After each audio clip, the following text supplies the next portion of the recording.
Fundamentalism اصل جو چلا ہے وہ ہندوستان میں چلا ہے، بدنام پوری دنیا میں مسلمان ہو گیا، لیکن اب اس کا میں بلیم نہ امریکہ کو دے سکتا ہوں نہ کسی اور کو، یہ تو اے باد صبا ہی ہم آوردہ تو یہ ہمارا اپنا کیا دھرا ہے۔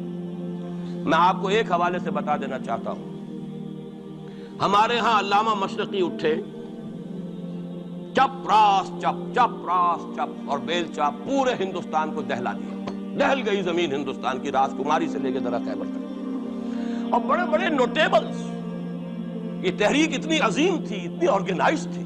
آپ کو معلوم ہے یہ تالپور برادران جو ہیں، دونوں بھائی جو تھے، یہ خاکسار تھے، بڑے بڑے لوگ، سندھ میں، فرنٹیئر میں، پنجاب میں، ہر جگہ پر، اور ایسی زبردست آرگنائزیشن، بالکل ملٹری والی، ان کے سارے قواعد ملٹری کے۔ لیکن ہوا کیا؟ آر ایس ایس 1925 میں قائم ہوئی ہے، اسی کے رد عمل میں ہندو سویا ہوا تھا، انہوں نے دیکھا یہ مسئلہ اٹھ گیا ہے، اور اتنا زبردست اٹھ گیا ہے، زور شور کے ساتھ اٹھ گیا ہے، اس کی چپ راس جو ہے وہ زمین جو ہے لرز رہی ہے، اس سے تو اٹھنا پڑے گا نا۔ لہذا باقاعدہ جو آر ایس ایس 1925 میں قائم ہوئی ہے، اسی کے رد عمل میں، اور اس مقصد کے ساتھ، ڈکلیئرڈ مقصد، ہندوؤں کو متحد کیا جائے تاکہ وہ بھرپور طریقے سے مسلمانوں کا مقابلہ کر سکیں۔ ہندو واد آن دی ڈیفینسو۔ لیکن 1925 سے لے کر آج تک کتنے سال ہو گئے؟ 67، 67 برس تک ایک جماعت کا حوصلہ دیکھیے، اس کا ظرف دیکھیے، آج تک سیاست میں حصہ نہیں،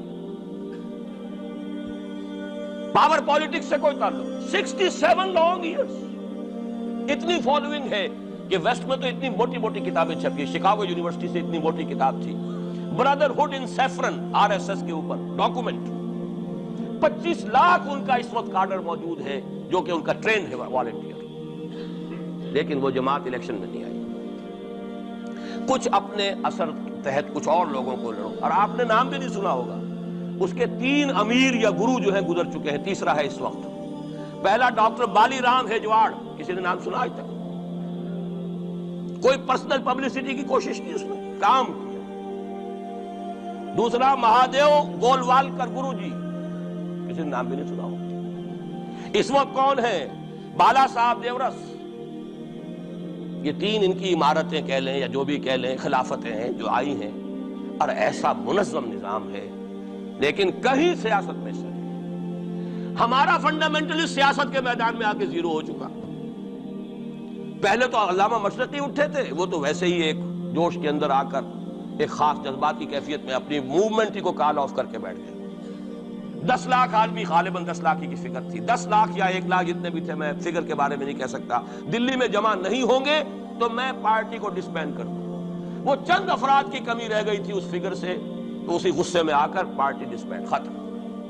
اب وہ خاکسار ہمارے ہاں تو رہ گئے، کبھی کسی خاص سیریمنی کے موقع پر کچھ سلامی دینے کے لیے چپراس کرتے ہوئے آ جاتے ہیں بیچارے، وہ ان کے تو کوئی نام و نشان بس اس معنی میں ہے کہیں، اللہ اللہ خیر۔ اصل فنڈامنٹلسٹ آرگنائزیشن جماعت اسلامی ابھری، لیکن اس نے پاکستان میں آتی پاور پالیٹکس کے اس کے اندر اپنے آپ کو دفن کر کے زیرو کر دیا۔ وہاں یہ معاملہ چل رہا ہے، یہ ہے اصل میں جو فرق آپ کو سمجھنا چاہیے۔ یہ 1925، یہ جو دوسری جماعتیں ہیں، وی ایچ پی ہے، وشوا ہندو پریشد، یہ اس کی ایک ذیلی تنظیم ہے، جیسے جماعت اسلامی کی ذیلی تنظیمیں ہیں اسی طرح کی ذیلی تنظیمیں۔ آر ایس ایس خود کبھی نہیں آئی پالیٹکس میں، اور 2 مرتبہ تاریخ میں اس کو بین کیا جا چکا ہے ہندوستان میں، چونکہ آر ایس ایس کا آدمی تھا جس نے گاندھی کو ایسیسینیٹ کیا تھا 1948 میں، دی پارٹی واز بینڈ۔ اس کے بعد جب اندرا گاندھی کا دور آیا ہے وہ ایمرجنسی کا، اس میں بھی پارٹیز اس نے بین کی تھی، آر ایس ایس بھی بین ہوئی ہے، لیکن ہر مرتبہ پہلے سے زیادہ ابھر کر آئی ہے۔ اور آج یہ سب کے سب وی ایچ پی والے، بی جے پی والے، یہ سب در حقیقت آر ایس ایس کے آدمی، اور یہ ان کا ڈکلیئرڈ ایم اب بن چکا ہے، اور حالات جو ہیں ہم اس سزا کے بالکل مستحق ہو چکے ہیں۔ اسیا سے کبھی ہم نے کنارہ نہ کیا، لیکن تیری رحمت نے گوارا نہ کیا۔ یہ تو ہو سکتا ہے اب بھی ہم اسی اللہ کی رحمت پر تو ادھار کھا سکتے ہیں، لیکن واقعہ یہ ہے کہ ہم اس سزا کے بالکل مجرم ہو چکے ہیں اور مستحق بن چکے ہیں، اور نظر یہ آ رہا ہے کہ اب حالات ہمارے لیے زیادہ سے زیادہ پیچیدہ سے پیچیدہ، مشکل سے مشکل، اور زیادہ سے زیادہ جو ہے گمبھیر ہوتے چلے جا رہے ہیں۔